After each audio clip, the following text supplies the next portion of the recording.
All right, I need a motion to return to open session. Mr. Palmer, thank you. Second? Thank you, Brian. All right, can we have Pledge of Allegiance? Oh, all in favor?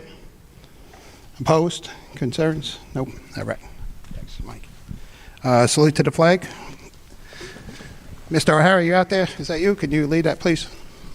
I pledge allegiance to the flag of the United States of America, to the republic which stands one nation, under God, indivisible, with liberty and justice for all. Thank you.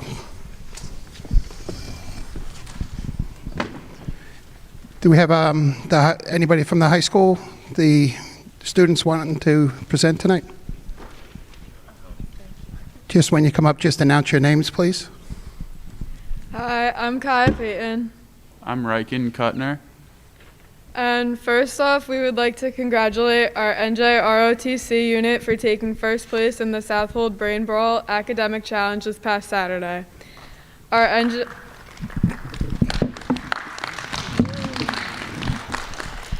NJROTC also held their Navy Ball at Giorgio's on January 28th. The evening included many traditional Navy customs and ceremonies. For the cooking club, members of the cooking club have been meeting 2 to 3 times in the winter months at our Redeemer Lutheran Church in Aquabog to feed the homeless.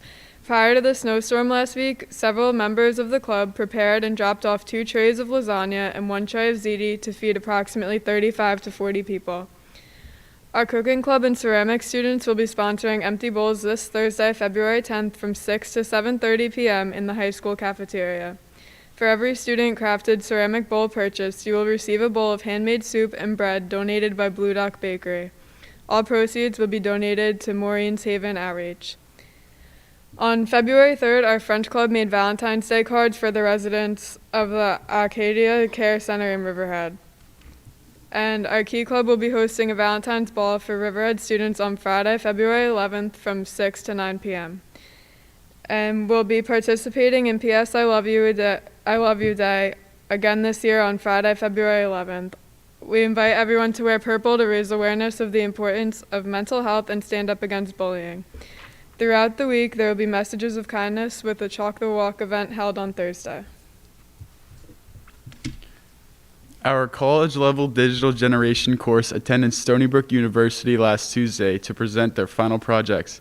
Alex Carter and Eric Hernandez were recognized for their outstanding performances. Alex was awarded MVP of his group for going above and beyond expectations and for being the best overall presenter. Eric and his group were recognized for having the best overall project. Students worked collaboratively on their project with high school students from Northport, Bayshore, West Hampton Beach, Connecticut, Deer Park, and Smithtown East and West. Students had the option of choosing from over 20 digital technology topics such as online education, the positives and negatives of social media, and the future of travel. Congratulations to Andrew Batista, who placed 3rd, and Dominic Ambino, who placed 4th in League One Wrestling Championships. Both have qualified for Section 11 Wrestling Championships. We would like to congratulate and wish our varsity cheerleaders the best of luck as they compete in Florida, February 11th to 13th. Any questions about anything about the school or students? No, thank you, Kyle and Riken, for your report. That was very nice. Thanks. Thank you. You're welcome.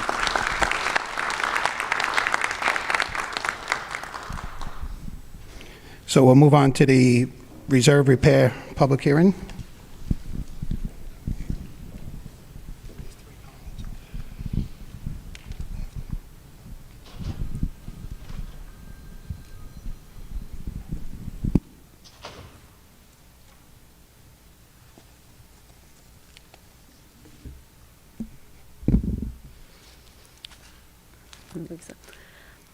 Hello, and thank you, Board of Education.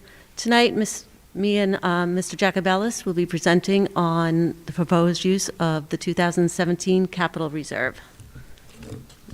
Got it. I advanced already.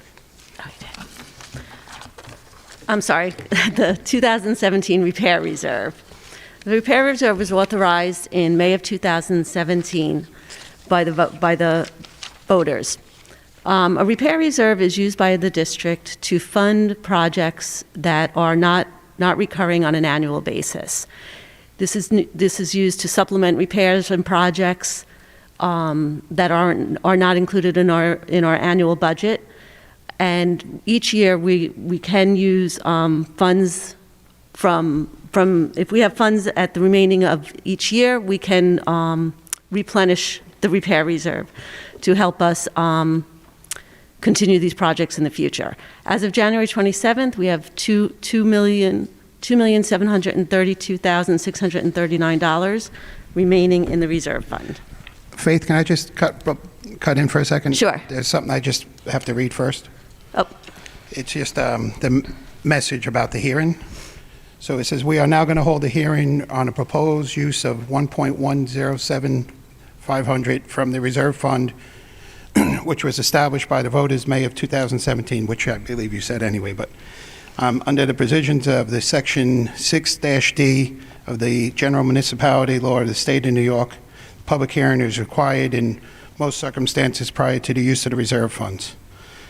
I therefore declare that this meeting is open at, say, 7:25, I believe we started. If there is no objections from the fellow board members, I would offer the floor to Faith Constantino and Ryan Jacobelis, who will deliver a brief presentation on the board repairs reserve administered wishes and see accomplished. Faith and Ryan, you can have it. thank you. The repair reserve was approved by the voters in May of 2017 and could be funded up to $7.5 million. This repair reserve serves to allow the district to fund non-recurring repair and maintenance projects that are not included in our annual budget. Our current balance within our repair reserve is $2,732,639. What does a repair mean? These are for items that are not recurring in nature that we wouldn't include in our normal budget, like repairs and cleanings of that would have to happen every year. But it's over time, when our facilities and our equipment become decayed, deteriorated, weathered, broken. A lot of times it would incur a larger cost to bring these equipments and facilities back up to a satisfactory condition. So by having money within this repair reserve, it allows us to meet the needs of our facilities. How do we access the repair reserve? One of the first things that the district will do is identify projects. Mr. Jacobelis has been working diligently to review all our needs throughout of our facilities. Over the last month, we've met with our facilities committee to review all of these projects, explain in detail why they're needed, what is needed, and so these have been reviewed with our facilities committee, any projects that are being presented tonight. The Board of Education holds a public hearing where they can educate themselves and the public on the intended repairs and what the cost of these repairs would be, or the estimated cost. And after the hearing is held, and the Board of Education votes to authorize the use of the repair reserve funds. And now I'll give the mic to Mr. Jacobelis, and he will go over the projects that we are proposing to use from the repair reserve. Thank you. Good evening, ladies and gentlemen of the board. First project will be replacement of the scoreboards in the high school gymnasium. The scoreboards are over 20 years old, and they're becoming unpredictable. Parts are no longer available. I haven't been able to source a new controller or some of the drives. Proposed work will include new scoreboards, new shot clocks, and new wireless controller. And the cost for that replacement would be $25,000. Next project is the sidewalk on the north side of Aquabog Elementary School. It's settling, it's cracked, it's a trip hazard. We'd like to replace this. cost of $45,000. The main office at Pulaski has not been renovated since the early 80s. It's not a functional space. It could be utilized a lot better. Part of the work will include moving the counter, reconfiguring the desks and some of the counter work behind the counter, new lighting, flooring, paint, and mailboxes. And the cost of that is $55,000. The Mobotic system that we have throughout the district, many of these devices are no longer functioning. They're not supported. We can't get hardware or software for these, and it creates a safety concern. New devices will restore functionality and will be compatible with any future security upgrades the district may have planned, and the cost of that is $62,000. Air handlers at the middle school for the gymnasium. These units are original to the building. They're over 50 years old. Parts are no longer available. Anything that we need replaced it has to be custom made, which has a long lead time and an exorbitant cost associated. The new equipment will be direct replacements and ensure operation for years to come, and the cost of that installed is $70,000. High school lighting here in this auditorium. The high school auditorium lighting is original to the building. It's inefficient. They're labor intensive to change. Some of these lights are no longer functioning. We can't get parts for them. The bases are worn out, corroded. New lighting will complement the stage lighting that we did 2 years ago. That's all LED lighting now, and we'd like to put LED lighting out here. Be more energy efficient, be a lot brighter, and the cost of that is $130,000. The bathrooms at the high school gymnasium are original to the building as well. The tile is becoming loose from the wall, delaminating. It's just a very dated look. The work will include new floor, wall tile, as well as toilet partitions, toilets, sinks, all plumbing fixtures, doors, and hand dryers. And the cost of that for the men's and ladies' room will be $164,000. The bathrooms at Phillips Avenue, student bathrooms in the rear wing. Again, they're original to the building. It's a very dated look. There's been a lot of damage over the years. Repairs have been made, but it's time to dress them up. And also, there are some plumbing issues in the floor here that need to be addressed. So we'd have to tear the floor out and rip up much of the tile. We're not going to be able to match it. And this work would include plumbing repairs in the floor, as well as floor tile, wall tile, toilet partitions, toilets, sinks, plumbing fixtures, doors, hand dryers. Plumbing issues will be addressed. $175,000. Bathrooms at Pulaski have not been updated probably since the 50s, if not earlier. The bathrooms are functioning, but again, they need to be updated. The work will include new floor and wall tile, as well as partitions, toilets, sinks, plumbing fixtures, doors, and hand dryers at a cost of $175,500. Student bathrooms at Riley Avenue in the first grade hallway are as original to the building as well. There are also plumbing issues within the walls. These plumbing issues will be addressed, as well as new wall and floor tile, new partitions, new toilets, sinks, fixtures, doors, hand dryers, etc. Cost of $206,000. And I believe that concludes our projects. Thank you. Any board members have any questions or concerns?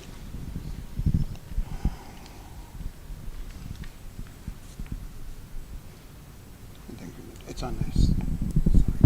I got it. Can you hear me?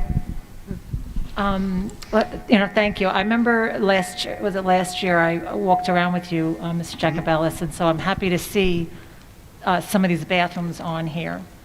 Because I know that last year we were quoted, it seemed more prohibitive. So I'm happy to see the prices seemed more manageable and that we can start getting some of these bathrooms fixed in the district. So thank you. Any other questions? See, there we go. All right. Thank you very much for all of the information, Mr. Jacobellis. Specifically, actually, with the lighting in the high school, I mean, the fact that it's over 50 years old, it's original for when the high school was built. I mean, those kind of stage lights that are up there, like those kind of park hands and Fresnels, I mean, those are really, really hot. And specifically the fact that replacing them not only because they're so old, but because just the way that stage lighting is right now, it's not energy efficient. I'm just wondering if any other of the auditoriums in the district use those kinds of lights, if those are things that down the road will need to be replaced, because I think that just the energy savings are just better the sooner you're able to get those done. Sure, I mean, that's certainly something we can look at in the future. Right now, we figured this would be our priority at the high school, and these are in the worst condition, in my opinion. So this is why we presented this as such. Thank you. Thank you. Before we close the hearing, Lisa, is there any comments or questions from the public? Yes, there were 3 questions and comments sent in. The first is from Kathy Beresny from Riverhead. Questions concerning the $1.1 million repair and maintenance. Air handler units. What is the bottom line cost on air handler unit at Riverhead Middle School? What company will you be purchasing from? Who will install the units? The company where you purchase from or an outside contractor? The bigger the unit, the more complex. Higher quality, higher cost, and expensive to install. I would like to know the final cost of the project. The Mobotics district-wide entails key card access or FOBs. Does this also include any replacements of cameras district-wide or additional cameras? Would the company install or an outside contractor be hired to do this job? Bottom line, the cost, please. I would like to know as a taxpayer. Thank you. Didn't we not too long ago replace lighting in the high school auditorium?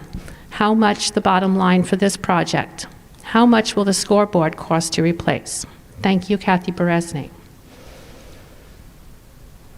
Well, I believe the pricing was answered in the presentation. The scoreboards are $25,000. The lighting in this auditorium, I think, was $130,000. The air handlers at the middle school are $70,000. And I'm sorry, Ms. Rayon, what was the other question?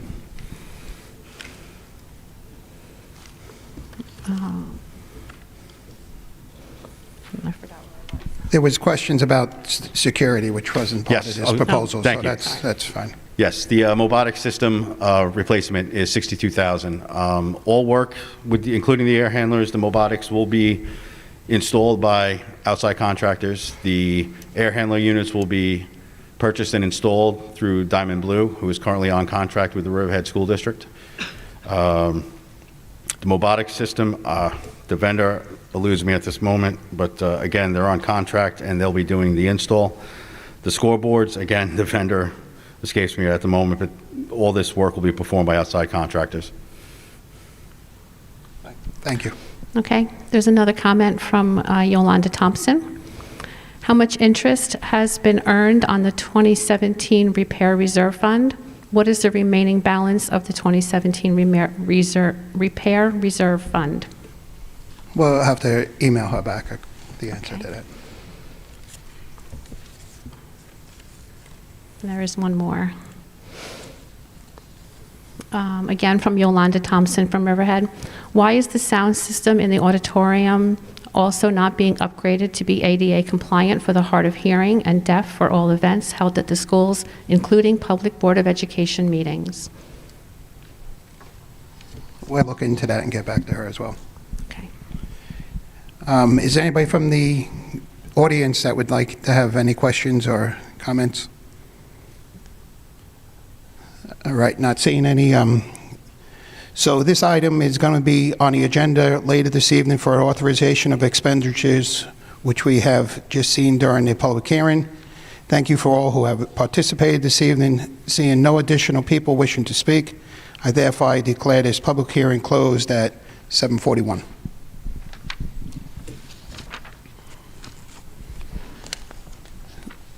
So we're going to go to consent agenda. Public comments on the consent agenda. Lisa, I believe you have one. And then we'll go to the people in the audience.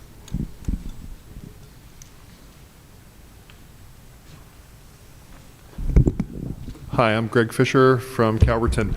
One of the items in the budget that's to be voted on tonight is the increase in legal fees, and some of that is going towards what I would label the prosecution of one or more teachers that had a problem with mask mandates.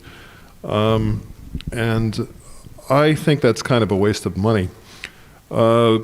These teachers are involved in early child education, early childhood education, and they need to see the children's face, and the children need to see the teacher's face.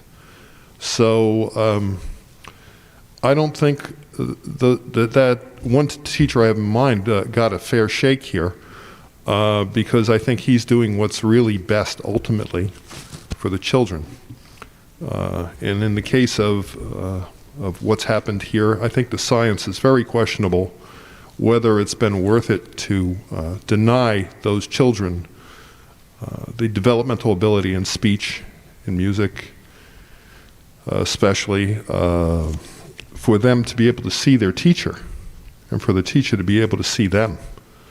So I would ask that that not only the school district discontinue the prosecution of that teacher or teachers involved in that kind of issue, but also trim the budget so that we're not prosecuting teachers that are, in a sense, heroes in protecting children, them putting themselves at risk and their jobs at risk and their careers at risk to look out for the best interest of those children.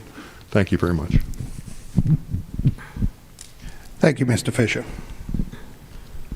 Any other comments on on the consent agenda? Lisa, you have one? All right. Yes, I have one from Yolanda Thompson from Riverhead. Was there a meeting agenda for tonight's meeting? If so, why was it not posted at least 24 hours prior to the meeting?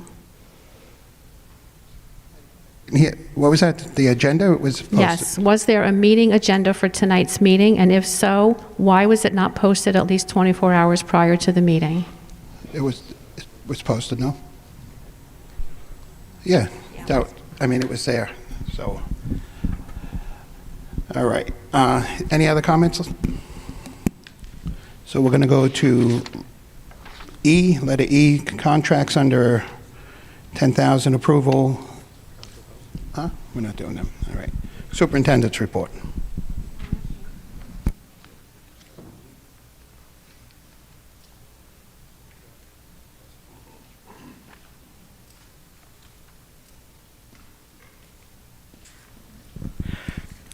Thank you, Mr. Wallace. As we recognize Black History Month, I just wanted to share we do have recognition on the website. We do have a few presentations this evening, and then there is also some additional information that I would like to share with the board and with the community.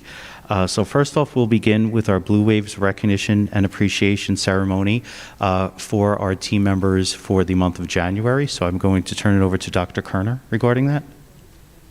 Yes, thank you.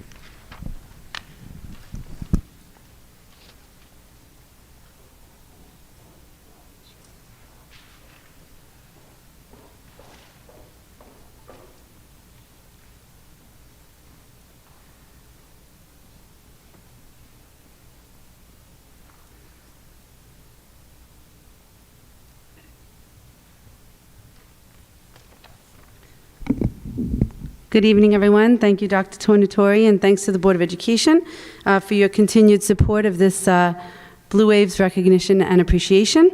I'd like to begin tonight by turning this part of the program over to Ms. Durkowski. Good evening, everyone. Our first person we'd like to recognize is Jean Harris, a teaching assistant from Aquabog Elementary School.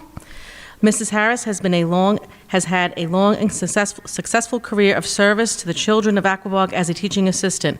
However, what stands out the most to me is the way in which she volunteered to take on a new and challenging role this year as the teaching assistant for our dual language kindergarten class. Mrs. Harris jumped right in despite a new and very different setting. Although not a native speaker, Mrs. Harris works to embrace, honor, and utilize the Spanish language to support her students and has built incredibly strong relationships with them. Every kid needs a champion, and our kindergarten dual language learners certainly have one in Mrs. Harris. Congratulations.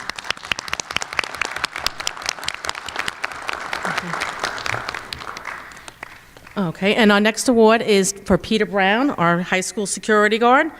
Peter is always diligent in securing the hallways, supports teachers, and is a great role model for the students. He is a pleasure to be around, and you can count on him to hold the students responsible and accountable when necessary. Congratulations, Peter.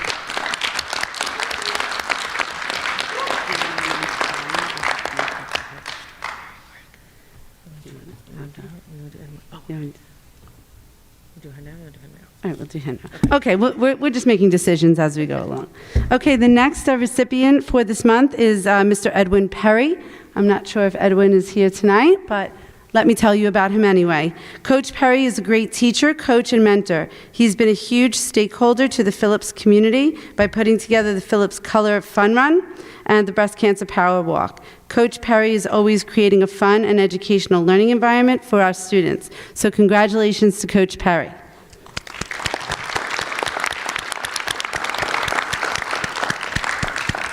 Our next recipient is Ms. Callan Lonergan, Assistant Principal at Pulaski School.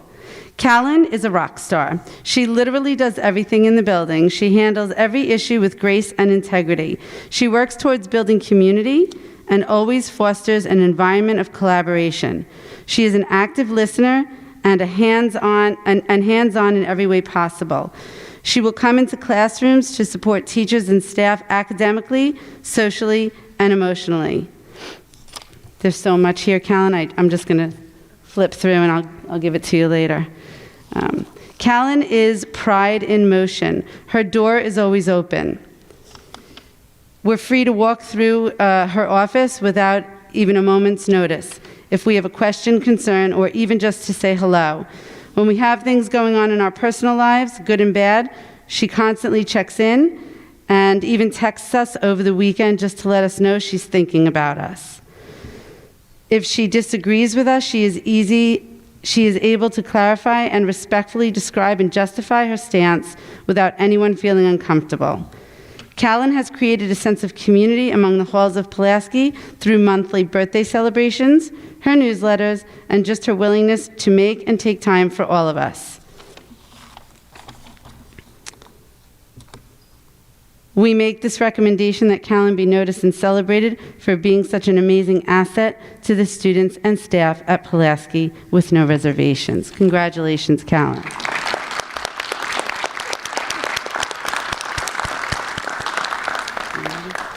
So we have a special situation this evening. We wanted to recognize one of our school nurses. Do you want to? Okay, so is her name shown here or no? Cammie has gone above and beyond her professional responsibilities. Where are you, Cammie? Oh, thank you, Cammie, for persevering and showing grace under fire, especially most recently. So we do want to recognize you as a model for everything that Riverhead has to offer. So thank you very much. So if everyone can come to the front so we can give you your certificates tonight. Thank you very much. We appreciate it.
Congratulations to everybody recognized this evening.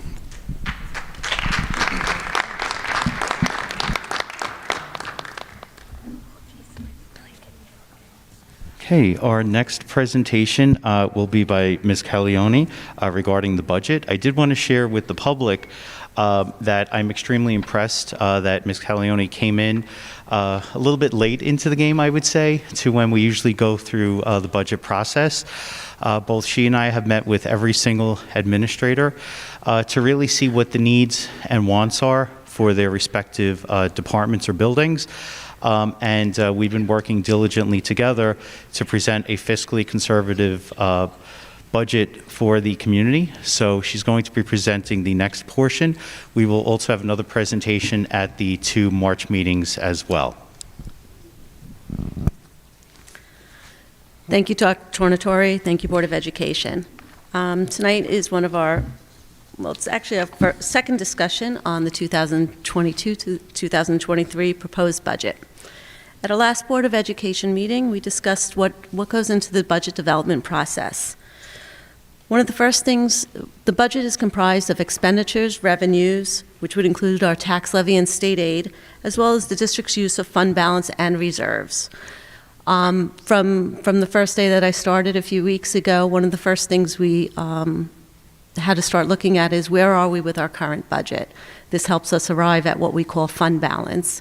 And that is a big part of developing our budget for next year, because fund balance allows us, if we have money left over from the current budget, it will allow us to offset any tax levy that we would have for the following year. And I'd just like to say one of the main priorities for the 2022-2023 budget, as Dr. Tornatore was saying, a fiscally responsible budget that has as low of a tax levy as possible. District Cabinet has been meeting with building administrators and directors for the last few weeks to discuss what their needs and priorities are, as well as any place that they can find efficiencies within their budgets. I'd like to take this time to thank all the building administrators for all the effort they've put into and preparation for their meetings with us. I think everything was very thoughtful, and I think we as an administrator, it really helped me get a good picture of what is going on in our buildings now, what the principals would love to see happening. There's a lot of great ideas out there, and really good discussions on how we can make this happen in a efficient and prudent way. One of the main things that comprise the budget is staffing. Staffing is looked at by all administrators, building as well as central administrators. We consider changes in enrollment, we consider the needs from the building administrators, and we look at the whole picture, and these are discussed throughout the whole budget process. Any changes anything we might include in the budget right now, nothing is finalized until the Board of Education approves the budget in April. So at this point in time, we'd like to get all the wish lists and see what is needed, and then as the budget develops and we see where our revenues and fund balance ends, it all comes together so we can put a prudent budget before the voters in May. Our revenues, which include state aid, are estimated at this time. Our fund balance is projected, and our reserves are reviewed. These are all integral parts in developing our revenue budget. Last week, we spoke about our state aid. As of right now, we're expecting an 18% increase in state aid. The majority of that is attributable to the increase in foundation aid. This is the governor's executive budget that we're basing this off of. These numbers generally do change in their final April budget. This increase in state aid is a driving force that is allowing us to meet with our building principals and directors and discussions with central administrators. It allows us to hopefully bring many of the programs and the needs and wants of the administrators to fruition. And we're always looking for the best way to serve the students. So from here on in, the discussions will continue with all building administrators as well as central office and the Board of Education to arrive at the most prudent, balanced budget that we can. Tonight we're going to discuss the tax levy limit, tax levy history, budget highlights, And then the parts of the budget that we will go over will be general support, debt service, and then an outline of what we'll be presenting in the next meetings.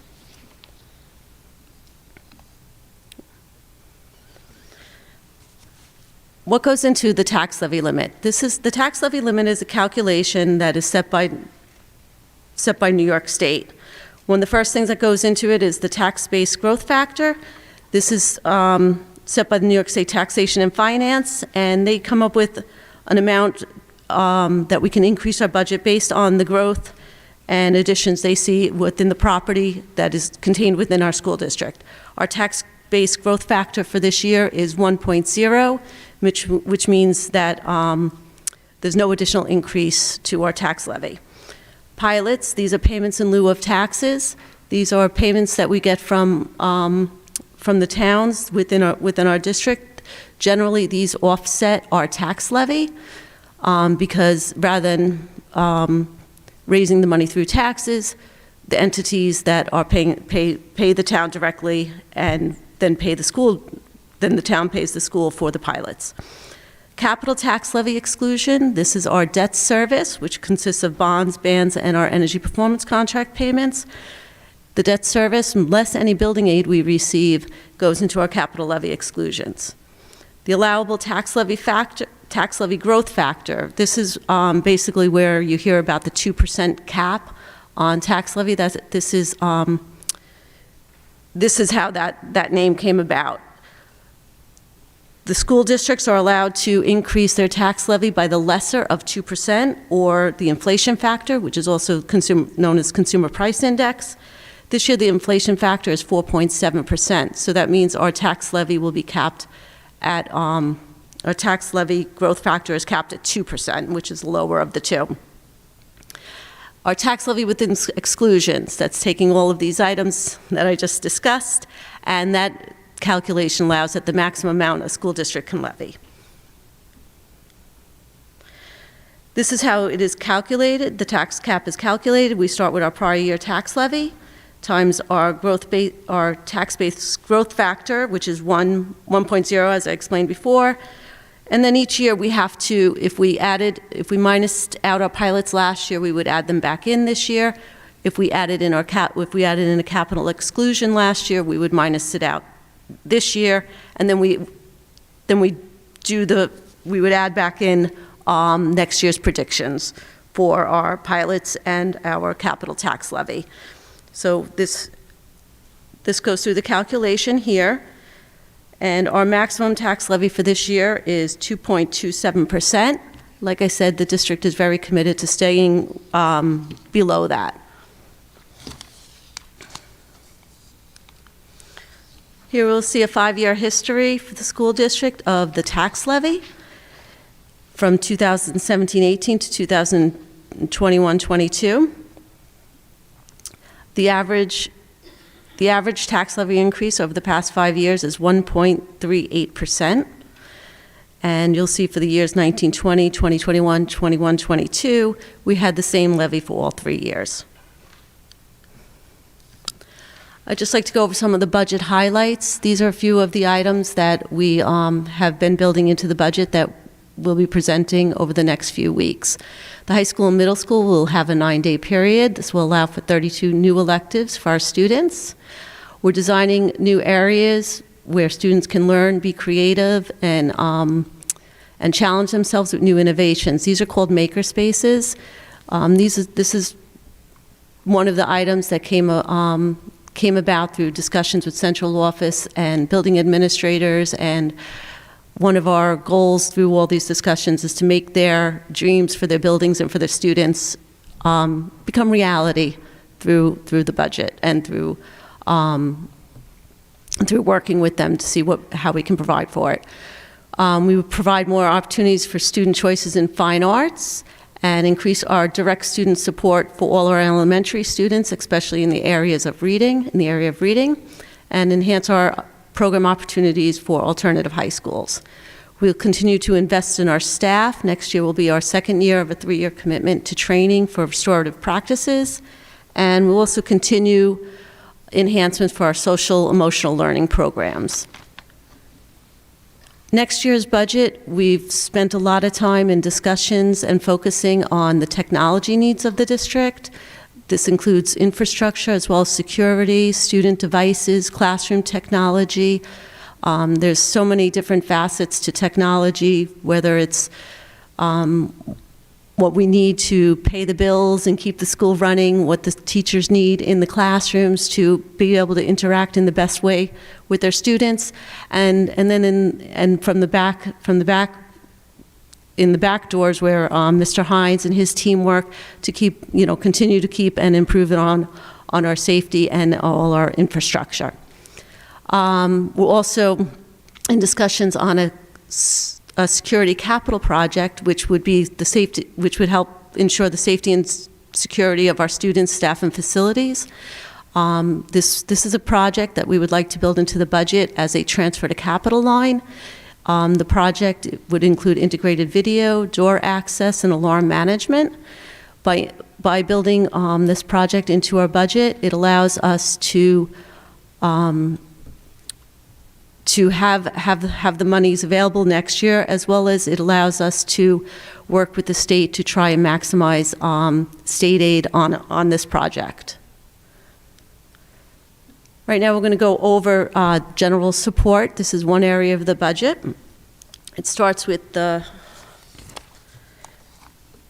first line item in general support is Board of Education, District Clerk, and associations. This is the line items that basically go into running our meetings, conferences, anything the Board of Education needs, public information, and our district meetings.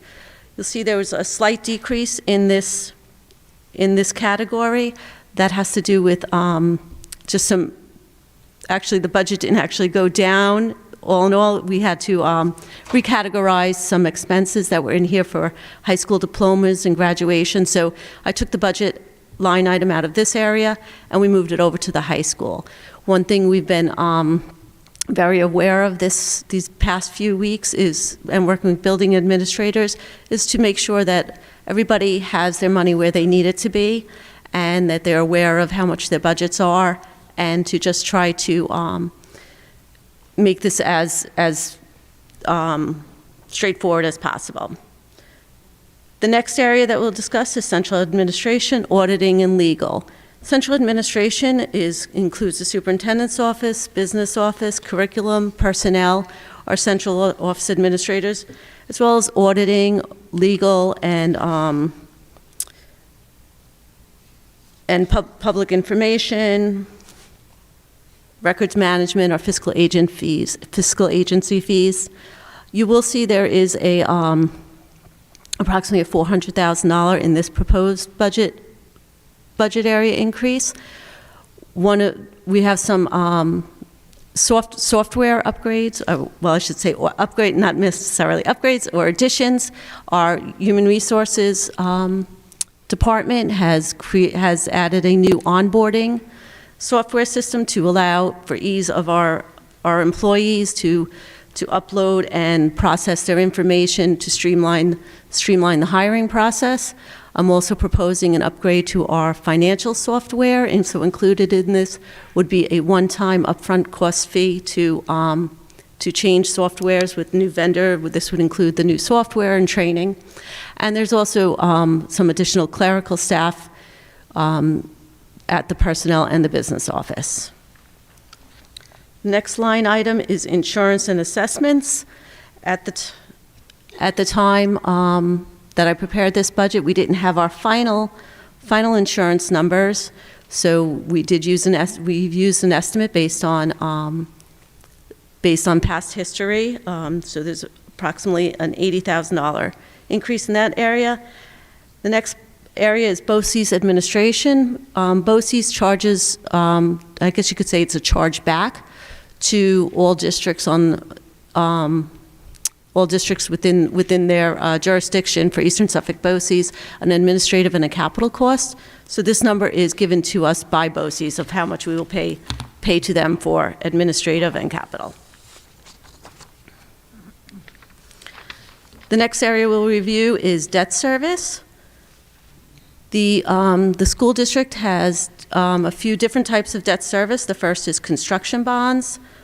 I believe we have 3 different construction bonds, 2014, 2015, and 2020, is my understanding.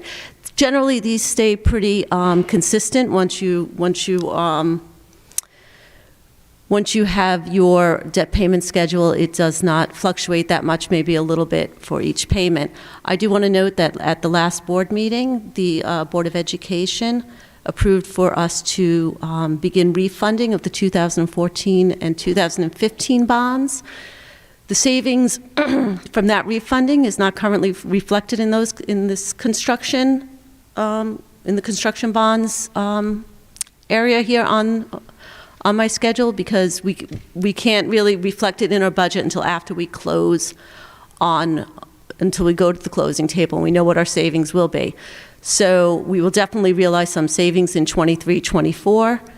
And if we do close before the budget is adopted, we may even see some savings in our final budget. The next area of debt service is buses and turf field. You will see approximately $277,000 decrease in this area. This has to do with, there was a 5-year borrowing related to turf field, and the final payment was in 21-22. So we do have a little bit of debt service falling off our books. Tax anticipation notes, most school districts on Long Island do have to borrow on an annual basis to fund their operating costs until they start receiving their tax monies. We're in a different fiscal year than our towns. Our towns operate on a calendar year. We operate on the fiscal year of July through June. So we start spending money in June. The town doesn't start collecting our taxes until December, January. So we generally we borrow to fund our operating costs for each year, and this is a standard cost amongst districts. And the next part of the debt service is our energy performance contracts. This was entered into a few years ago, and this is a debt payment that stays consistent from year to year. And I'd just like to go over what we're going to be presenting at our next budget meeting. We'll have transportation, facilities, regular day school, and benefits. And then at the March 22nd meeting, we'll go over special education, PPS, any other instructional items or non-instructional items that we didn't cover, and revenue. And I'd also like to take this moment to feel that if anybody has any questions regarding the budget, please send an email to myself, Dr. Tornatore. We're here to provide any information we can and to, hopefully answer all questions. So when we go to when the board arrives at their final budget at April, that everybody has all their questions answered. Thank you. And do you have any questions? Any questions from board members? No? Thank you. Thank you, Ms. Calione. Our next presentation is for English as a new language, and I'm going to turn it over to Ms. Tona. Thank you, Dr. Tornatore. So this evening, we're continuing with our recent new practice of taking a look at different programs across the district. At the last meeting, we looked at the athletics program. Tonight, we're looking at the English as a new language program. So I'd like to turn the microphone over to Ms. Elizabeth Scaduto, our K-4 Director of E&L and Bilingual Programs, and Ms. Denise Stevenson, our grades 5 through 12 Director of E&L and World Languages. Thank you very much, and thank you to the board for welcoming us for this presentation. Which way do we go? Okay. How about that? Oh, Robert? That was probably me.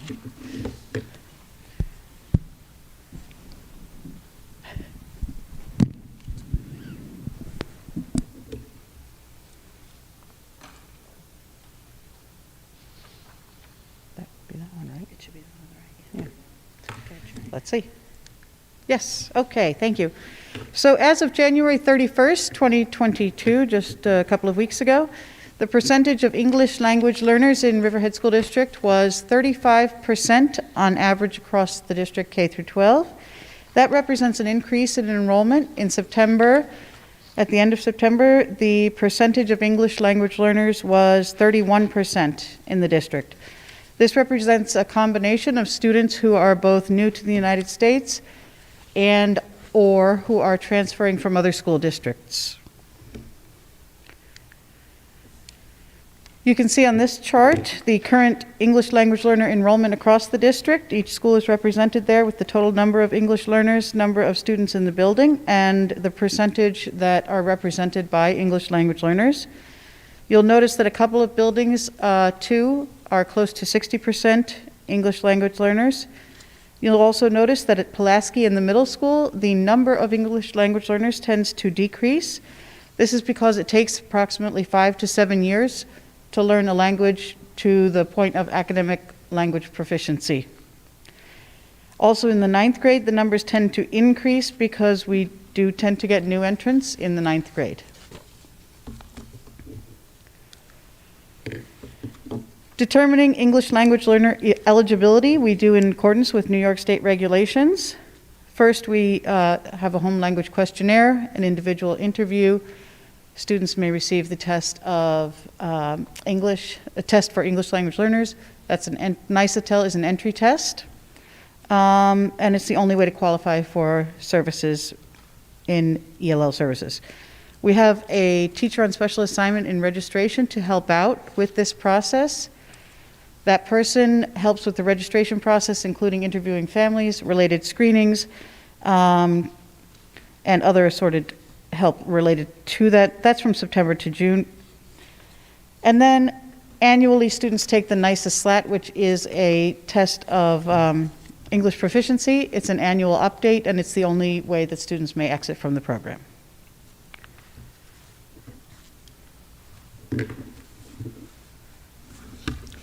Thank you, Liz.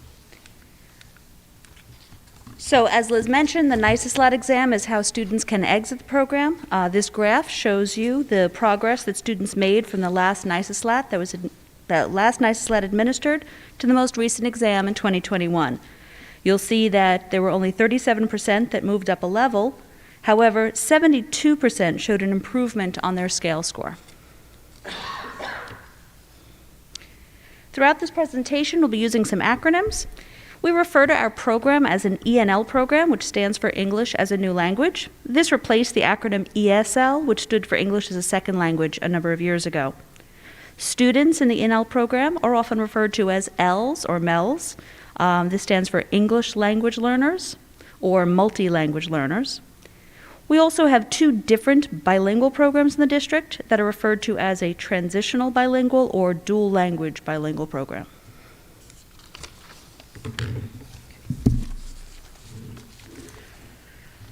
Regarding our English as a New Language programs, K through 12, ENL is provided in every school in the district.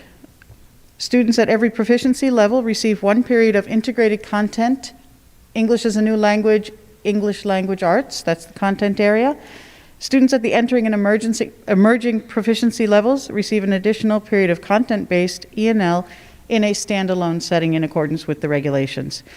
When needed and if staff is available, students may receive additional language support. We also offer bilingual education in our buildings K through 12. We are required to have it in every grade K through 4, and it is required when a district has 20 or more English language learners who are on the same grade level across the district with the same home language. And as Denise mentioned, there are several models: transitional bilingual education, one-way dual language, and two-way dual language.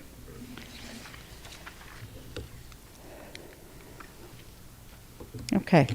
Looking at our programs in the K through 6 level, English as a New Language, English Language Arts core content is taught to every English language learner, as I mentioned. There are 3 different models this can happen under. One is co-teaching. That would be with a general education teacher and a TESOL certified ENL teacher who comes into the classroom. Students remain in their classroom in this model, and teachers instruct the students together or in small groups. It can also take the form of a TESOL specialist, an ENL teacher with an elementary certification. Students are pulled into another room. That's with one teacher. It takes place during the English language arts period, and non-English language learners remain in the classroom. The third model is that the classroom teacher could have a TESOL or bilingual extension. The students would then remain in the classroom. The classroom teacher would be responsible for both content and ENL instruction. The model that we use depends on the building schedules, the students' proficiency levels, the staff available, and the grade levels that are being taught. Okay, on this slide you can see our K-4 ENL program overview. The entering and emerging students, again, require 2 periods of English as a new language, and the transitioning and expanding students require 1 period of English as a new language. Students who are eligible for AIS services also receive reading and/or mathematics support in addition to English as a new language. Students in bilingual education who qualify receive English as a new language services, and students receive reading support in English and, when available, in their home language.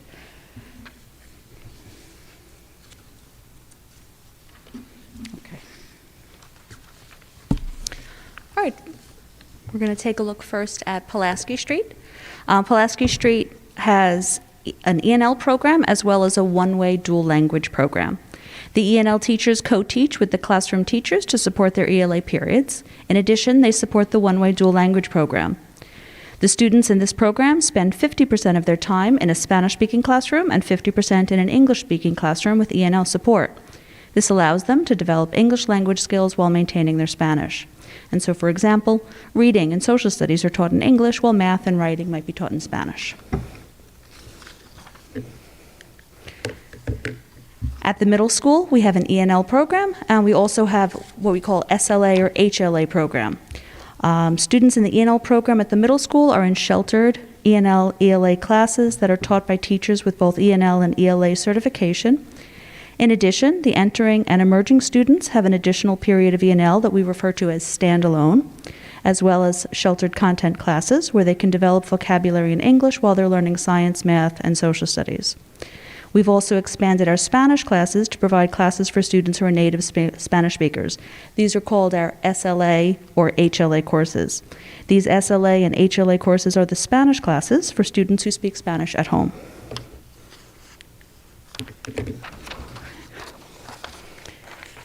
And then the high school. The high school has 2 different programs, the ENL program and the transitional bilingual program.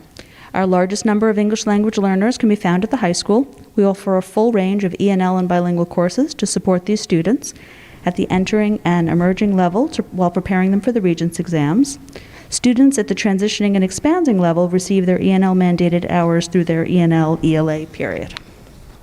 And these courses are taught by teachers that are dual certified. And this is our overview of the ENL and bilingual programs here at Riverhead. Thank you very much for your continued support of our multilingual learners. Thank you for your presentation. Any board members have any comments or concerns? Yeah, I have some questions. You said that the average time to learn a language is 5 to 7 years. Do we have the percentage of students that test out at each level? I mean, ideally, our goal is to move students out of ENL, correct? Absolutely. Yeah, so we can look into that. The NICES SLAT, which is the exit assessment, was not offered in 2020 due to the global pandemic. So we'd have to look a little bit deeper to get those results for you. Is the number less if they come in earlier? That's hard to say. We'd have to look at that. I'm not sure. I think there are a lot of different factors that it's not just the age that they come in. But like we said, we do see a large number of students exit when they get to Pulaski and middle school, and that is within the range of 5 to 7 years. Okay, because I've heard, I work with schools, and I've heard like the average length of time in these programs is like 3 years before they're testing out. Is that just something unusual for Riverhead that they're in for so long, or? It could depend on the language proficiency they start with when they come into the country, depending on the country that you're coming from. If you did have some English language learning before coming into the country, it could there are a lot of other factors that need to be taken into consideration. And what is our percentage of non-Spanish speaking in the ENL program? I'd have to get that, we'd have to look at that number for you. It's very small. Okay, But we because I could- know we do, we have, could get that. I think we still have a Polish school that, you know, the kids go to after. Is it, we still have a huge or a large Polish-speaking population? There's a difference potentially between the languages that are spoken in the residents in the district and the languages that are represented in the English as a new language program from year to year, from any given year. So I mean, we'd have to look into that. I understand that my kids could have qualified because my mother-in-law who watches them speaks Italian to them all day long. So they get Italian in the household, but they speak English everywhere else. Okay, yeah, if you could get back to us on the number on each level that get out, that'd be great. The percentages for non-Spanish speaking English language learners? Now, also the number at each grade level that test out to find out how many students are leaving the program. Okay. Yes, we could do that. Thank you. You're welcome. Yeah, I have a question. I know that last year you started, you were talking about the transitional bilingual program. So how has that been growing? Because I know, do you have numbers for that? How many we have in that? Because that sounded very promising, because I know other districts, they have big, and I know that you said you were trying to get that in here. So which So which where are building we you at with the talking numbers? about? How many of our students are in the transitional bilingual program? Which building are you speaking of? At the, well, I guess where do you primarily, like, I know at the high school, I know at the high that your school? presentation last year was Yes. mostly high schools. I just would like to know Sure. how that's growing, how that's going, and. So and this currently, the entering and emerging students at the high school are in a transitional bilingual program for their content classes. And as we have increase in enrollment, we do increase the number of courses. So it does grow sometimes within the year. And we are able to keep up with it. So currently, all entering and emerging students are able to be placed in the bilingual transitional program. Okay, thank you. You're welcome. No other questions? Thank you. Thank you for the presentation. Thank you. Thank you very much. Just a few more points that I would like to share out. So we received testing kits. We distributed them out to families as needed. We also distributed them to staff, and extra kits have been given to the nurses. We do have additional kits as well. We have been trying to see if there are any other organizations within the community who would be interested in receiving the kits. We haven't really been too successful, so I would just ask if there are any members of the community who are part of particular organizations who would have interest to please contact my office so that we'll be able to get those out. A few other items. Today, the governor did meet with several members of the public regarding the situation with the masks. So I just want to share with you from what I was provided, that the governor was explicit that the mask mandate for schools would continue through at least February break. And at that point, she would evaluate the numbers and that a change is under consideration, but there were no timeline or set of metrics. NISCUS, which is the organization that I belong to, which is the school superintendent's organization, we did reach out to ask that when districts do have the ability to go mask optional, what metrics would be put in place and what we would need to follow regarding that. So we are awaiting guidance from that. I did want to share some good news that we have in our schools. So at Aquabog, students and staff participated in the Global School Play Day, which was a day of exploration and creation that emphasizes learning through play. Aquabog is also looking forward to celebrating the 100th day of school on February 15th as a way to commemorate the hard work of our students and staff to this point of the school year. At Riley Avenue, the Restorative Justice team shared their community circles with the faculty during the January faculty meeting. Teachers in turn implemented the circles in their classrooms with their students. The student council members read the book, The Circles All Around Us, as part of the Kindness Challenge teaching students about community circles beyond the classroom. The Riley Avenue students wrote handmade valentines for veterans that will be delivered by the Riley Avenue Girl Scout Troop 2409 to the Long Island Veterans Home in Stony Brook. And this week, Riley is participating in PS I Love You Day. We are encouraging all students and staff to wear purple on February 11th. All students will receive a paper bracelet to wear during the day. Teachers will share the slideshow and share a read aloud as well. So a lot going on at Riley. At Roanoke Avenue, for the week of February 7th, students participating in various activities that teach them how to promote kindness and take a stand against bullying. All these activities will lead up to PS I Love You Day on February 11th, where students will wear purple to show that they are never alone.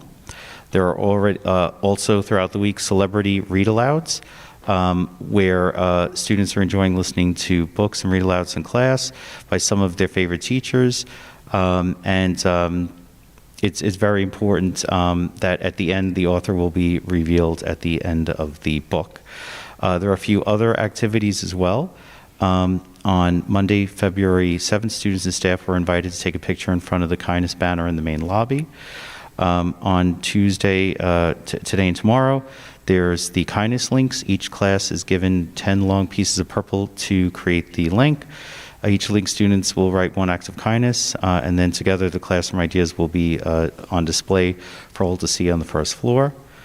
And on Thursday, February 10th, the student council members will set up in front of the bus circle and front and entrance, welcoming students with a positive Post-its, purple ribbons, and purple messages. And on Friday, February 11th, there will be a school-wide walk at 10 a.m. Roanoke Avenue staff and students are invited to walk together around the school grounds. The walk will be led by the student council and peer leaders. And of course, please wear purple as well. So a lot going on there. And then just a few items that we have from the middle school. On February 2nd, Riverhead CAP partnered with the school district to provide a youth mental health first aid presentation at Parent University. There was a presentation that included questions and discussion information about how to register for the free training. And the middle school will be hosting a winter dance scheduled for February 17th from 6 to 8 p.m. in the cafeteria. Tickets are being sold for $5 each during lunch periods. Snacks and drinks will be available for purchase, and the dance is sponsored by the Riverhead Middle School student government. So again, a lot of wonderful things going on in our buildings. And of course, I do want to thank again our two high school student members who shared about all the great things going on at the high school. And the last item that I have is I did want to share with the board and with the community an update regarding the alternative high school. So I'm going to turn that over to Ms. Tona, who will share more information about the alternative high school. So we're happy that we're going to be able to provide an alternative high school program to up to 10 students for the remainder of this year through Eastern Suffolk BOCES. We did have some difficulties staffing an in-house program this year, so we felt that to move forward, we would reach out to BOCES, and they are able to accommodate us for up to 10 students. So we are looking at the potential of an in-house program for next year during the school day, depending on space. And if that is not possible, we are looking to partner with Eastern Suffolk BOCES again to provide the program either after school in our building or after school at HB Ward. So it's close by for the students.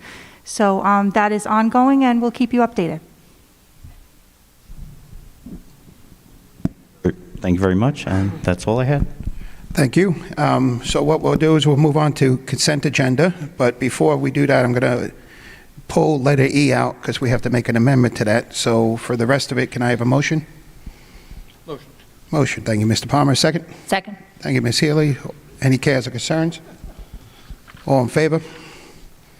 Motion passes. So letter E was we need to make an amendment to the personnel professional number 1 should read Maureen Martin, and it reads Maureen Murphy. So with that amendment being made, can I have a motion, please?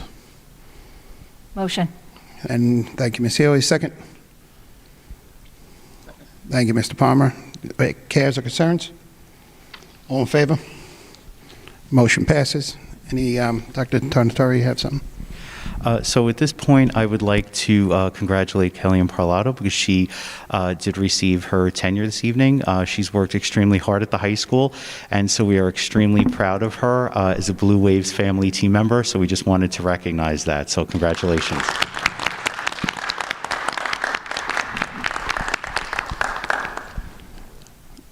Okay, old business. I don't believe we have any old business. No, nobody have anything. So for new business, letter A, approval of repair reserved appropriation. Can I have a motion, please? Motion. Thank you, Mr. Palmer. Second? Second. Thank you, Mr. Dora. Cares or concerns? All in favor? Motion passes. Letter B, call for a special meeting. A motion, please. Motion. Thank you, Ms. Healy. Second? Thank you, Mr. Conley. Cares or concerns? All in favor? C, appointment of voters, vote workers for the special district meeting. Can I have a motion, please? Motion. Thank you, Mr. Conley. Second? Second. Thank you, Mr. Palmer. Cares or concerns? All in favor? Motion passes. Approval of memorandums agreement. Motion, please. Thank you, Mr. Conley. Second? Second. Second. Thank you, Mr. Dorr. Cares or concerns? Motion, please. Vote. Thank you. Motion passes. D, approval of contracts. Motion, please. Motion. Thank you, Mr. Conley. Second? Motion. Thank you, Mr. Palmer. Any cares or concerns? All in favor? Motion passes. Amendment of appointment to impartial hearing officers. Motion, please. Motion. Thank you, Mr. Conley. Second? Second. Thank you, Mr. Palmer. Cares or concerns? All in favor? G, approval of adjustment to schedule of school bus driver's salary. Motion, please. Motion. Thank you, Mr. Dora. Second? Second. Thank you, Mr. Conley. Cares or concerns? All in favor? Thank you. Approval of civil service reclassification. Motion, please. Motion. Thank you, Mr. Conley. Second? Second. Thank you, Mr. Palmer. Any cares or concerns? All in favor? Motion passes. I is approval of field trips. This is for all the sporting teams that did very well, going to some championships and stuff. Can I have a motion? Motion. Thank you, Mr. Doris. Second? Second. Second. Cares or concerns? All in favor? Good luck. Yes. Good luck. Good luck. And then we have an addition, letter J. Mr. Doris is going to read that. Be it resolved that the Board of Education revises its reopening plan to remove any mask mandate at the time in which the state-level mask mandate is removed for schools. That's in form of a motion. Motion. Then second? Second. There's second. Thank you, Mr. Connolly. Cares or concerns? Comments? My concerns are if the governor removes the mask mandate for schools on February 21st, we don't meet again until end of March. So as soon as she pulls off the mask mandate for schools, we should in turn remove the mask mandate for our schools.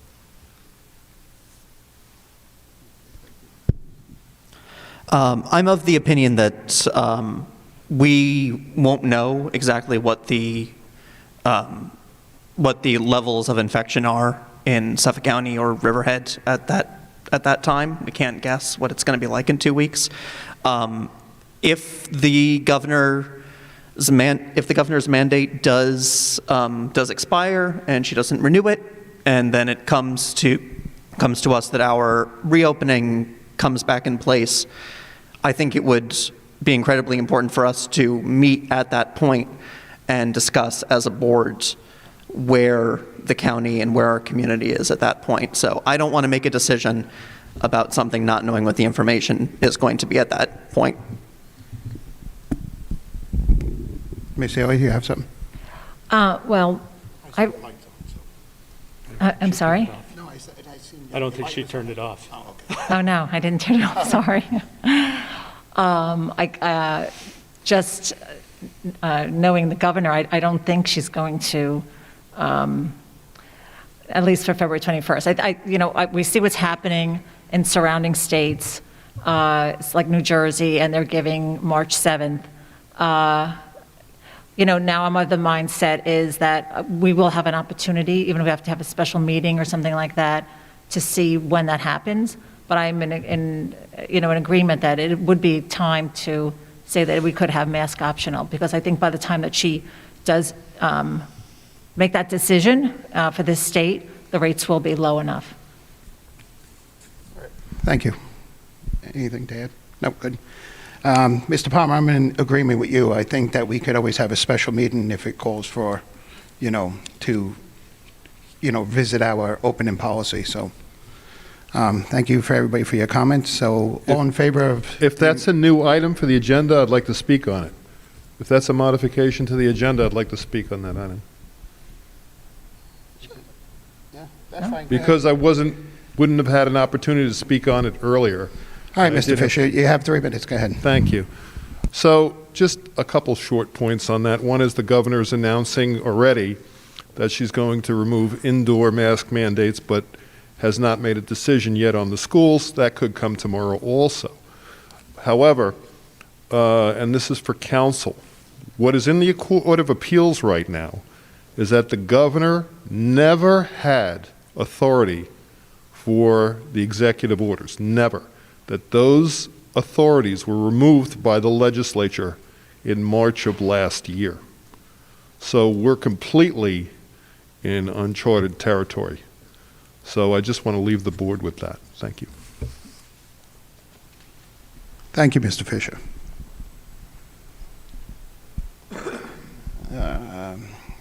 Reports from board members? We've got to vote on this. Oh, I'm sorry, yes. So, all in favor? Opposed? All right, so we have 3-2. Now, how does that, we don't have a quorum, right? So we don't have 4? I mean, I know it's, all right. I thought we just needed a majority of... No, we need 4 because there's 7 on the board.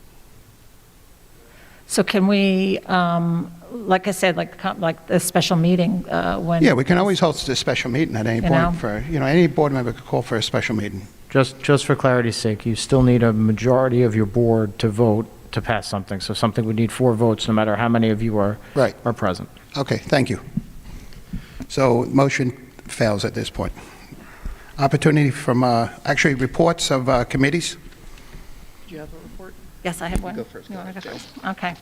Wellness Committee met January 31st. In attendance was our Superintendent, Dr. Lori Kerner, myself, Therese, Janine Campbell, Keith Graham, Daniel Hull, Jean Marie Mazzafarro, and Brian Sachs. The superintendent's update was COVID kits were distributed to all buildings, extra kits were distributed to staff, more shipments are forthcoming, and kits will continue to be available to families. The Riverhead Post Office has available COVID kits for families. Food service updates. We currently have 53% of students eligible for free and reduced lunch. Breakfast and lunch continue to be free for all students. Our food service department has served over 90,000 breakfasts and 183,000 lunches through the end of December. In January, 22,000 breakfasts were served and 43,000 lunches. Our meats are Boar's Head, our fruits are Del Monte, and fresh bread is delivered to our food service department daily. Our farm to school program continues. Butternut squash was served at the high school in the form of fries. Farm fresh carrots will be served this month. Phillips Avenue oven has not yet arrived, though it was ordered many months ago. The warmer has been delivered, and the new stove has just recently arrived. There is approximately $287,000 in the cafeteria reserve fund, and Mr. Graham is looking into several necessary projects and some new equipment. Physical education and athletics. Winter sports are ending soon. The scoreboard has been faulty. We are looking into what may be causing the issues, and as we know, it was added to the repair reserve. Special education PPS. We have 3 nurses to be recommended for hire. 2 should be on the February agenda. We are still searching for a school psychologist for the middle school. The candidate pool is scarce. Ms. Mazzafarro will be working with social workers to outline guidelines for working with students in crises. Our social workers have been beginning to implement restorative practices with students. Student wellness. Our faculty has been using the Rethink Ed platform for resources and activities with students. Feedback has been very positive. We've received positive feedback regarding our elementary guidance program and the addition of our 2 new elementary counselors this year. Student survey data showed that 95% of students who responded to the survey know how to access help and assistance when needed. 78% of students who responded to the survey indicated they were happy and excited to return to school. 51% of students reported the return to school was stressful. And that was, I think I had asked for the numbers, there were 786 students from the middle school and high school who participated in this survey.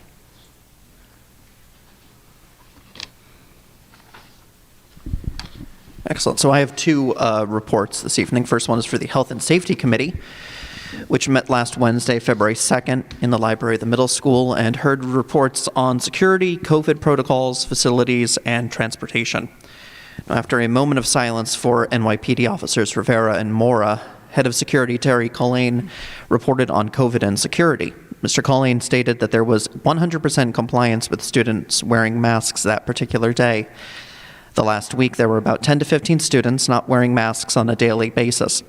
Mr. Colleen thanked the Riverhead Police Department for their assistance with the mask protest the week before. He said there were about 16 students district-wide that wouldn't wear masks, although from his observations, a vast majority of students did not agree with the protest.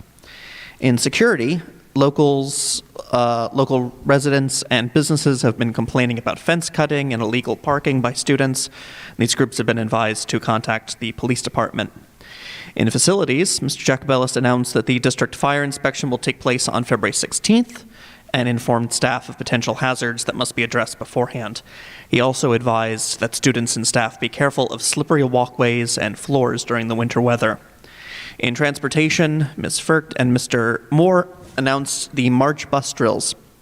They also announced the Transportation Department will be receiving training from the TSA in a tabletop exercise, which will cover different scenarios transportation employees may face and how to handle them. The Board of Ed will be invited to attend the tabletop exercise. And then I also have a report from that this past Saturday, February 5th, Ms. Downs and myself virtually attended Longwood School's annual legislative breakfast workshop over Zoom. It featured reports from Eastern Suffolk BOCES and the New York State School Boards Association on the state budget and discussions with members of the New York State Senate and Assembly from Suffolk County. The morning began with a presentation from Robert Schneider, the executive director of NYSBA. He reported on the increase in foundational aid of $1.6 billion statewide and how this reflects a previous change in the formula that determines the aid. Mr. Schneider also reported on the legislative priorities of NYSBA and how they aligned or differed from Governor Hochul's budget. A particular area of interest for NYSBA is the governor's plan for increased broadband and digital connectivity across the state. Next, Dr. Julie Lutz, the Chief Operating Officer of Eastern Suffolk BOCES, reported on shifting educational demographics on Long Island, most notably how enrollment in New York State in general and Long Island in particular has decreased. Data of importance to our own district include an increase statewide in economically disadvantaged students, with a 27% increase over 8 years, which has been seen in Riverhead. Riverhead also has the 16th largest ELL population of any school district in the state, as well as the 14th largest population of students experiencing homelessness in the state. Other data includes the 10% difference in graduation rate between districts above the state average in wealth and districts below the average, and Riverhead's average wealth is below the state average. Now, the second half of the morning was composed of a Q&A session with questions asked by students, administrators, and board members from across the county, and answers given by members of the New York State Senate and Assembly. Our representatives, Senator Palumbo, Assemblyperson Giglio, and Assemblyperson Thiel, were in attendance and shared their thoughts. On the subject of the U.S. Department of Agriculture funding for school lunches, soon set to expire, Assemblyperson Thiel spoke in favor of working with federal representatives to continue this program to make it permanent. On the subject of learning loss, Assemblyperson Giglio voiced support for making statewide decisions based on district and student input.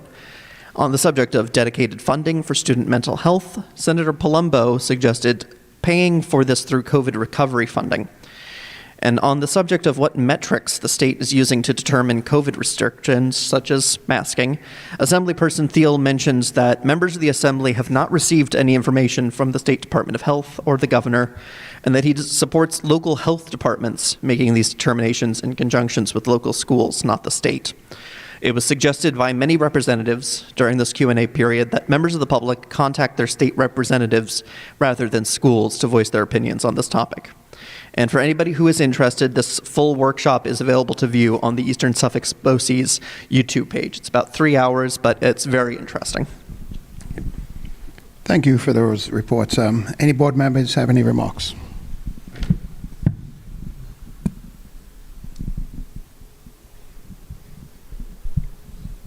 First, I'm going to read a statement from Therese Zahowski, who couldn't be here tonight. She says that her position remains the same as it was in August in favor of no mask/mask optional. I am in full support of challenging the state mask mandate and any mandate put forth. And that was from Therese Zahowski.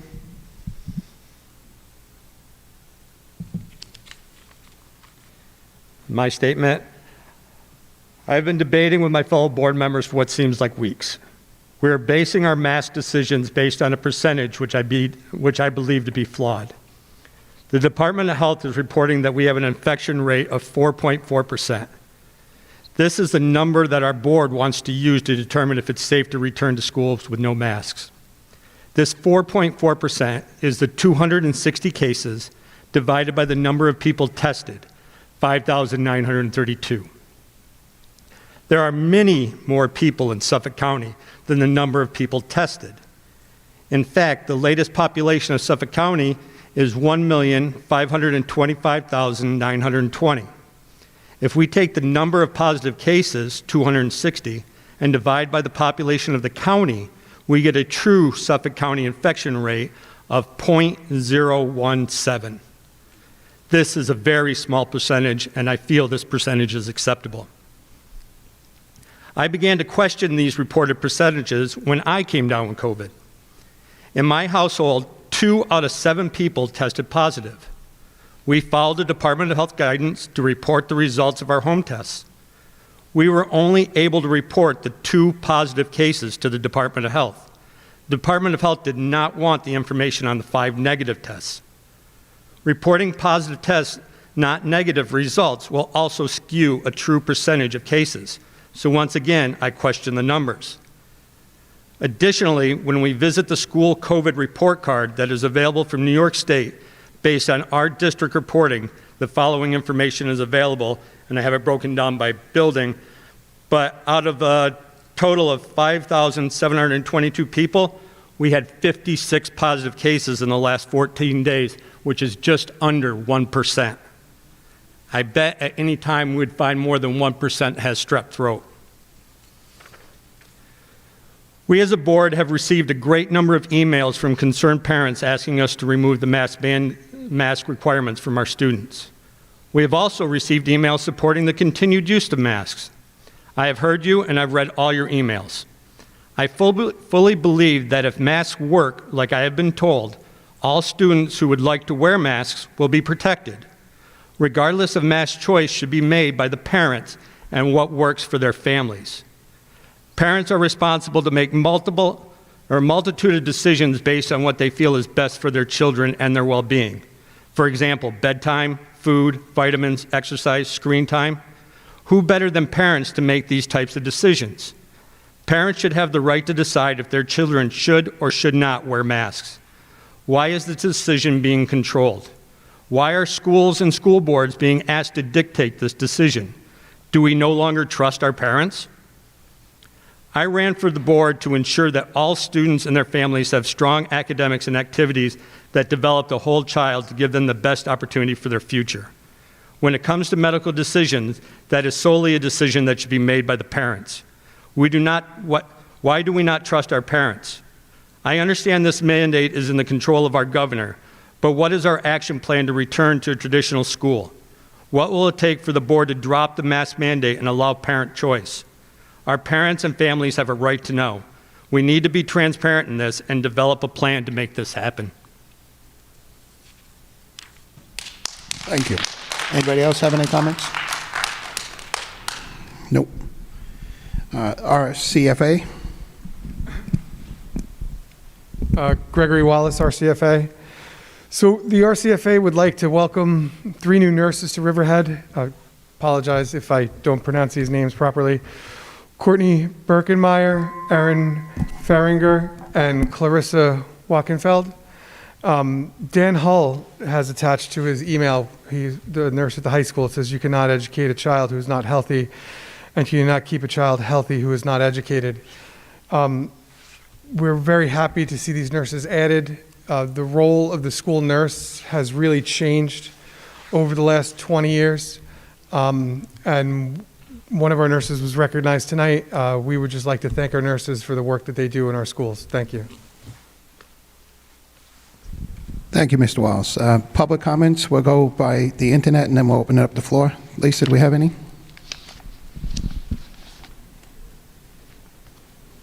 I have one comment that was sent in from Ann Cotton DeGrasse from Jamesport.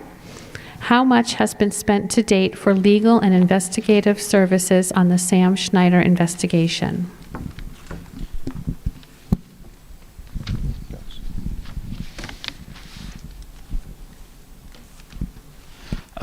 In response to the question, I can say this, that with Naraki Smith, who is the forensic auditors, as they are reviewing everything with our business office, and also they will be providing recommendations to me and as well as to the Board of Education regarding the restructuring of the business office.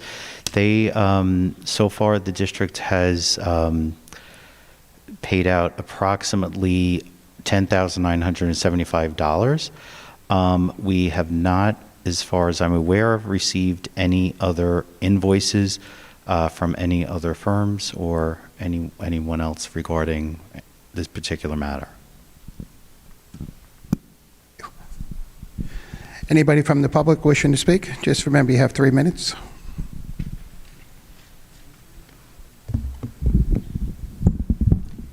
Hello, my name is Denise Rohde. I'm a mother of a student at Riley Avenue.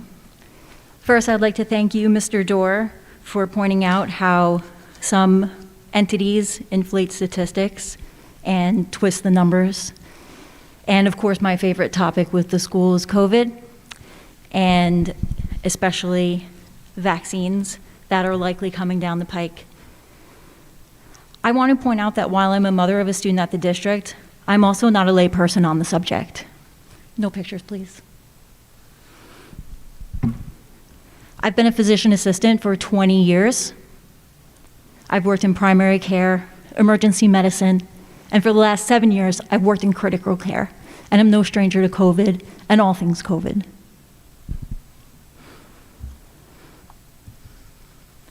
As many of you already know, I'm sure, it's illegal to advertise for medications without listing the side effects.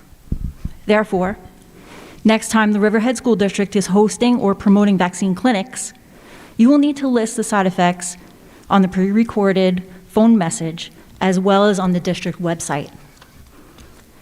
Correct me if I'm wrong, but I do not recall this being addressed previously. In front of you, each of you have a thick packet given to you by Mr.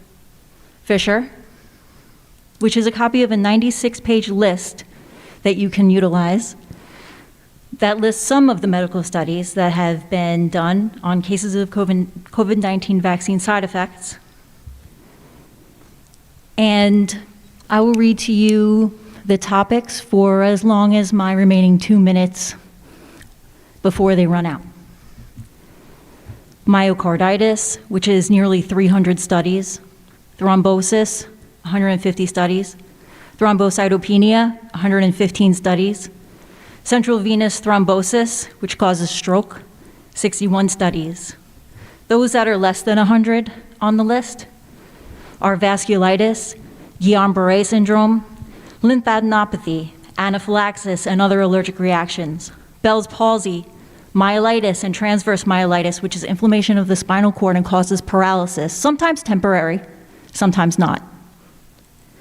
Intracerebral hemorrhage, which is another type of stroke.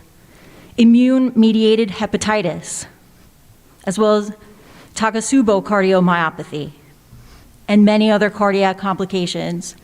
Rhabdomyolysis, which is injury to the muscle fibers, which often leads to kidney failure. Thrombotic thrombocytopenic purpura, encephalopathy and encephalitis, which are types of brain injuries and inflammation. Acute kidney injury, multiple sclerosis, multi-system inflammatory syndromes, systemic lupus erythematosus, pulmonary embolism, refractory status epilepticus, which is seizures that won't stop.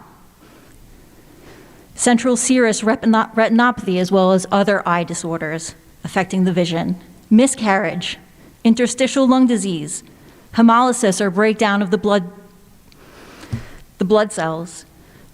Other acute coronary syndromes other than myocarditis and pericarditis, thyroiditis, autoimmune rheumatic diseases, etc., etc. These are only some of the studies that we currently have. These are only the things that have been found in the short term. These vaccines have only been available for 1 year. We don't know what the long-term side effects remain to be seen. It's impossible to know them at this time. Thank you. Thank you for your comments.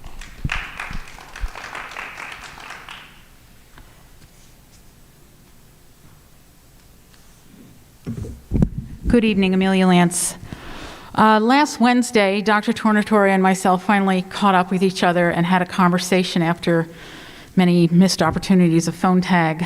Our conversation went kind of like this. I had said to him, wow, everyone in the district office must be dancing the jig. We kind of had a little, camaraderie kind of thing about laughing, and we knew what we were talking about. We were talking about Sam Schneider. There was a resolution, or a lack of a resolution, I should say. Well, let's go back. There was a resolution for a settlement agreement on last agenda. That was Sam Schneider. How does a person resign who impacts this district to the tune of $198,000 salary plus his benefits? How does a person like that resign without a resolution? Has a 3020A been done? 3020A does not mean termination. It can mean disciplinary. If he continues without a 3020A, he goes on to the next district and it impacts that district as much of the negative impact that he has had on this district. When is this district, you, all going to come forward and tell us that he has resigned? Or are you going to space them so far apart that no one puts them together? Where's this transparency that everybody seems to, claim to have? You said, Dr. Tornatore, you're all about transparency. I've yet to see it because you asked for patience, patience, patience, patience upon the public, but yet the public hears nothing, nothing at all. He damaged this district significantly. And if Lori were here, which I find quite ironic that you, Chris, and Lori was not here for that vote last month, because you're not going to let your boy Sam down, and she doesn't want to be faced with it for her next election. For answering for it. And if she were here, this is where I would slam my fists down on the podium and demand all your resignations, as she did when I sat there. Where's the transparency? So being a past board member, you know we can't talk about personnel. Yes, so and that is the conversation that I had with Dr. Tornatore. Right. But he and I knew we were talking about Sam Schneider. He acknowledged it and I acknowledged it. The investigation is still ongoing. How do you have an investigation ongoing with someone who doesn't work in the district? We can't discuss personnel, as you know, and besides But I that, can. Mrs. Downs is very sick at home. So that's why okay. she's not here. Oh, I So thought she was on to say vacation. she's not- It was vacation last month. Yeah, she was away with her family at the last meeting, and tonight she's home very sick. Okay, that has We get nothing sick. to do People with my get sick. questions. Well, no, That it has has nothing something to do with your comment, though, saying that she's avoiding his vote. That's what your was comment last month when she was on vacation. No, I mean... Answer people- my question. Answer We're my not discussing question. personnel. That's the answer to your question. Thank you Okay. for your comments. Where's my timer? It just went off. The 3 minutes is up. It did not. It did. It never went up there. It was up there. It never went up there. Mrs. Lance, you know the rules. You had 3 minutes. Yes, you know that you spoke for more than 3 minutes. You're asking us to speak about personnel. And I am fully aware of the antics that takes place up there. All right. So- Anybody else have any public comments? Mrs. so Lance, can you have a seat, Don't please? stand there and say how you're going to be, Mr. Boy Scout and Mr. Transparency when there is none. There absolutely is no transparency.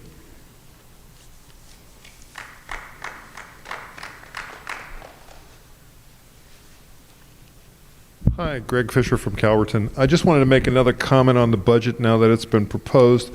Of approximately $108 million in budget, we only saw details on, I don't know, maybe 7 or 8 million. So the question is, where are the details on the other 90%, over 90%? And for the 2.4 million increase in the levy, we only got a detail on really 200,000 because one went up a $500,000 and the other one went down 300,000 of the two charts presented. So we got a very low percentage of details, and I hope the board will ask the proper questions when the time comes. Now I'm going to stand on the backs of Nurse Denise and talk about that list of physician assistant Denise, and talk about that 96 pages of studies. This is not a small feat, and it only represents a small fraction of the studies that are out there, maybe 20% of the studies that are out there. So for the over 1,000 studies presented here, you have to think that there's 5,000, and as she alluded to, these are history. These studies are history. They don't forecast the future. And as she said, we only have 1 year on the vaccines. There are many things that are occurring that will take many years to present themselves, like early onset Alzheimer's and dementia, arterial sclerosis. Those will take a lot of time, and they will probably synergize conditions that people would have gotten anyway, but it will cut their life short.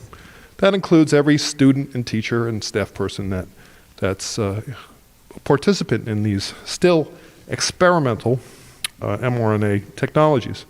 Very premature, as noted by many of the researchers and scientists that created them. On the issue of the side effects, and I knew this months and months ago, which is why I expressed to a board member that I was very sorry that his children had been vaccinated. But on the announcements on the vaccines that we had been doing, that Northwell was going to be giving them by presenting this as some kind of normal and something other than the experimental program that it was, I point to counsel a section in law from the Code of Federal Regulations, CFR 202.1. The school has been acting as an advertiser for Northwell or directly for the vaccines. That's against the law without listing the side effects. You can't possibly have the time to list all the side effects.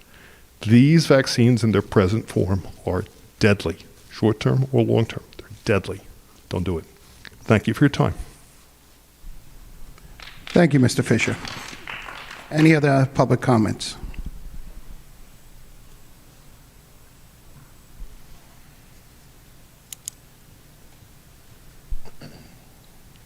I'll just be quick. I agree with the folks here that just... Can you just please state your name? I'm sorry. Oh, I'm sorry. I'm Veronica Witt.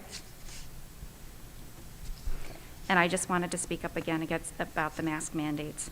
First, would you be able to provide us with the actual mandate? Like maybe you could post it on the website along with your other COVID information where this actual mandate is like written into law, as it's already been questioned. So, maybe if we could just see that, that could clarify some things.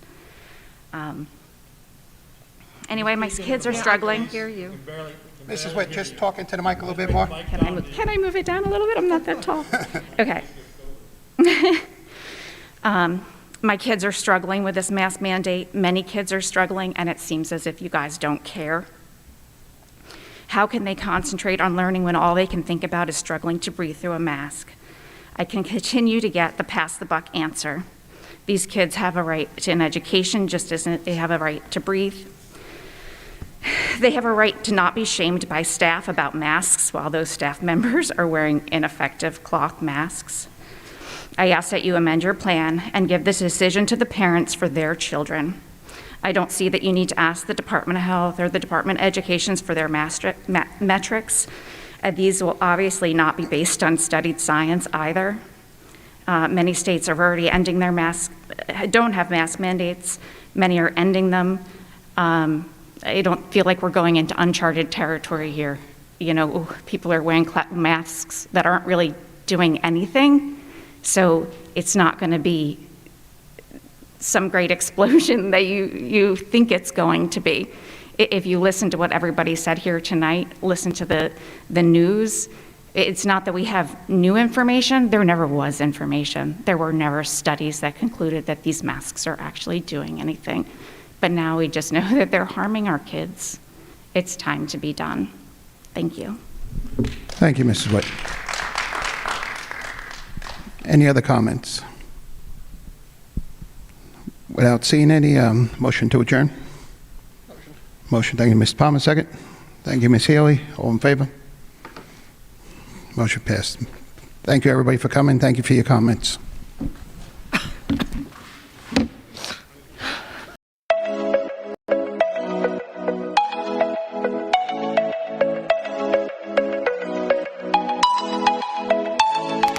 Please help support the Riverhead Central School District YouTube channel by subscribing. If you are not already subscribed to this channel, please be sure to push that subscribe button and click the bell to receive notifications. Thank you.